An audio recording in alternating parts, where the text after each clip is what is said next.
الحمدللہ رب العالمین والصلاة والسلام علی رسولہ الکریم اما بعد فاعوذ باللہ من الشیطان الرجیم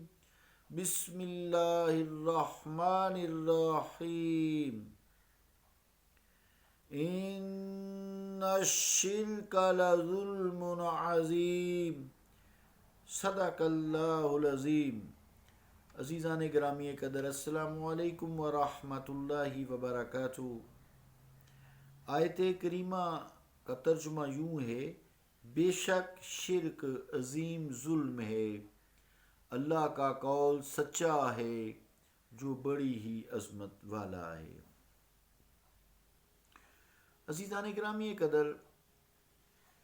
شرک پہ کافی لمبی چوڑی گفتگو ہوئی، جس میں شرک کی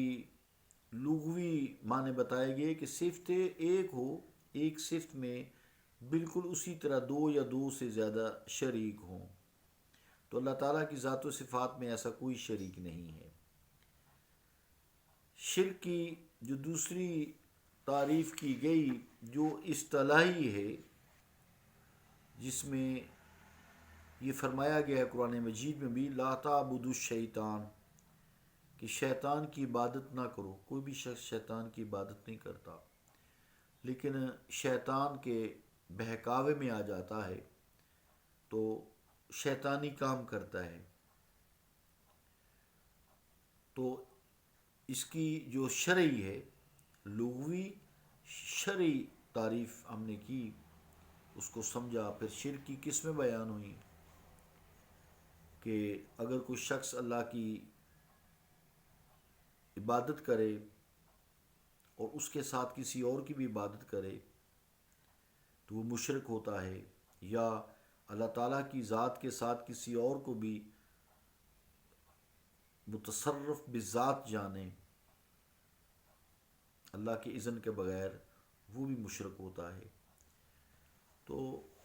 پیر نصیر الدین شاہ صاحب کے حوالے سے چونکہ ہم نے یہ تصوف انہی سے استفادہ کیا ہے اور کر رہے ہیں الحمدللہ، وہ فرماتے ہیں نصیر الدین شاہ صاحب رحمۃ اللہ علیہ گرہ شریف والے، یہ بہت عرصے کی بات ہے کہ فرماتے ہیں کہ واقعہ سنا رہے ہیں کہ ایک صاحب مجھ سے کہنے لگے کہ بزرگان دین کے مزارات پر جو کچھ ہوتا ہے وہ سب کچھ شرک ہے۔ تو نصیر الدین شاہ صاحب فرماتے ہیں، میں نے کہا کہ شرک کے لیے دو ذاتوں کا ایک صفت میں شریک ہونا ضروری ہے، جو کہ شرک کی لغوی تعریف ہے۔ تو چونکہ مزارات پر جو آپ فرما رہے ہیں جو کچھ ہوتا ہے وہ شرک ہے، تو مزارات پر چادریں چڑھائی جاتی ہیں، تو مزارات پر چادریں چڑھانا، پھر غسل دیا جاتا ہے، غسل دینا، پھر سماع سننا، قوالی وغیرہ ہوتی ہے، نعتیں پڑھتے ہیں، وہ سننا ہوتی ہے وہاں، پھر نذرانے دیے جاتے ہیں، دینا، پھر قبر کا لوگ بوسہ بھی لیتے ہیں، وہ لینا، چراغاں کیا جاتا ہے اس وغیرہ پر، اس طرح کی بہت ساری چیزیں ہیں۔ تو آپ تو کہہ رہے ہیں یہ سب کچھ شرک ہے، تو آپ نے فرمایا یہ ساری باتیں، مزارات پر چادریں چڑھانا، غسل دینا، سماع سننا، نذرانے دینا، قبر کا بوسہ دینا، چراغاں کرنا وغیرہ وغیرہ، یہ کسی قسم کے شرک میں نہیں آتا۔ شرک کی تعریف کے مطابق تو اس وقت ہی شرک ہوتا جب یہ سب کچھ اللہ تعالیٰ کے ساتھ بھی کیا جاتا۔ اللہ تعالیٰ تو حی قیوم ہے، اس کو تو موت ہی نہیں ہے، مزار کہاں سے آئے گا؟ مزار ہوگا تو یہ بات ہوگی نا۔ پھر کسی دوسرے کے ساتھ بھی کیا جائے، یعنی اللہ کے ساتھ بھی یہ سلوک کیا جائے اور دوسرے کے ساتھ بھی کیا جائے، تو پھر تو اشتراک ہو گیا، شرک ہو گیا۔ لیکن جب اللہ کے ساتھ یہ نہیں کیا جاتا تو شرک کہاں سے آیا؟ یہ تو مخلوق کی بات ہے، مخلوق میں ہے۔ تو جب اللہ تعالیٰ جسم ہی سے پاک ہے اور مخلوق سے متعلقہ امور سے منزہ ہے، تو اسے ان میں شریک کیوں کر کیا جا سکتا ہے؟ مطلب یہ کہ بوسہ جو ہے، کسی چیز کو بوسہ دینا، ہاتھ ہو، چہرہ ہو، یا مزار ہو، قبر ہو، کوئی بھی ہو، دیوار ہو، حجر اسود ہی کیوں نہ ہو، تو کسی چیز کو بوسہ محسوس و مبصر ہے، یعنی محسوس ہوتا ہے کہ بوسہ دیا ہے، جس کا لیا اس کو بھی محسوس ہوتا ہے اور نظر بھی آتا ہے۔ تو ہوائی بوسہ تو سنا نہیں کہ دور سے ہی کر لیتے ہیں، ویسے آج کل کر لیتے ہیں، یہ نئی ٹیکنیک لوگوں نے نکالی ہوئی ہے۔ تو نئی نسل جسے ایئر کس کہتے ہیں، وہ بھی بوسہ لینے والا جب بوسہ لیتا ہے تو کسی کا تصور کر کے اپنے ہاتھ کا بوسہ لے رہا ہوتا ہے۔ تصور کسی کا کرتا ہے، لیتا اپنے ہاتھ کا بوسہ ہے،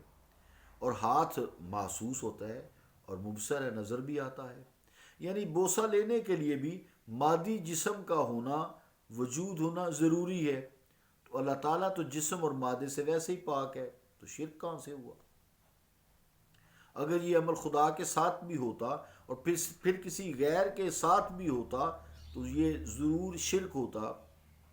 جیسا کہ بات ہو چکی کہ اللہ تعالیٰ کی عبادت میں کسی اور کو شریک سمجھنا اور اس کی عبادت کرنا شرک ہے، یقیناً شرک ہے، ظلم عظیم ہے۔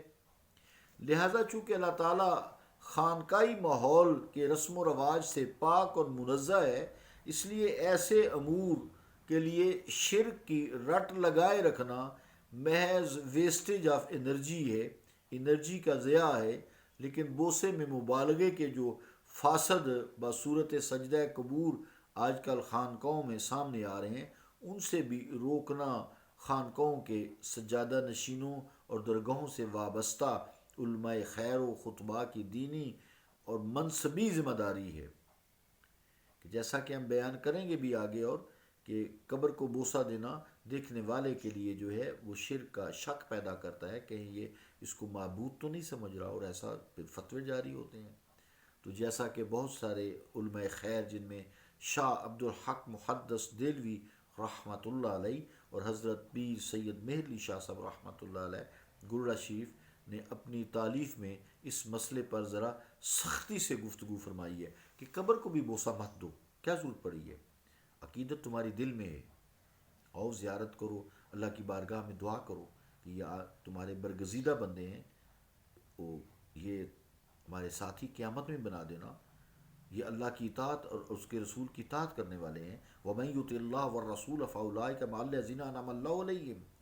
بس یہ ان لوگوں کے ساتھ ہوں گے جو اللہ کے رسول کی اطاعت کرتے ہیں، جن پہ اللہ نے انعام کیا ہے، من النبیین والصدیقین والشہداء والصالحین، اور انبیاء، صدیقین، شہداء میں سے، صالحین میں سے، وحسن اولئک رفیقا، اور تمہارے یہ کتنے ہی اچھے ساتھی ہیں۔ تو مزارات تو انبیاء کے ہوتے ہیں، شہداء کے ہوتے ہیں، صدیقین کے ہوتے ہیں، صالحین کے ہوتے ہیں جو نیک ہوتے ہیں، تو ان کے مزاروں پر حاضری باعث برکت ہوا کرتی ہے۔ اللہ تعالیٰ ہمیں دین کی سمجھ عطا فرمائے، اور ایسے شرک باز فتویٰ فروشوں سے بھی اللہ تعالیٰ ہماری جان چھڑائے اور پوری امت کی جان چھڑائے، کہ انہوں نے چند ٹکڑے روزی کے لیے لوگوں پہ کیسے کیسے خطرناک ترین ظلم عظیم کے فتوے شرک کے لگا دیے ہیں۔ صلی اللہ تعالیٰ علی رسول خیر خلقہ محمد وعلی آلہ واصحابہ اجمعین برحمتک یا ارحم الراحمین۔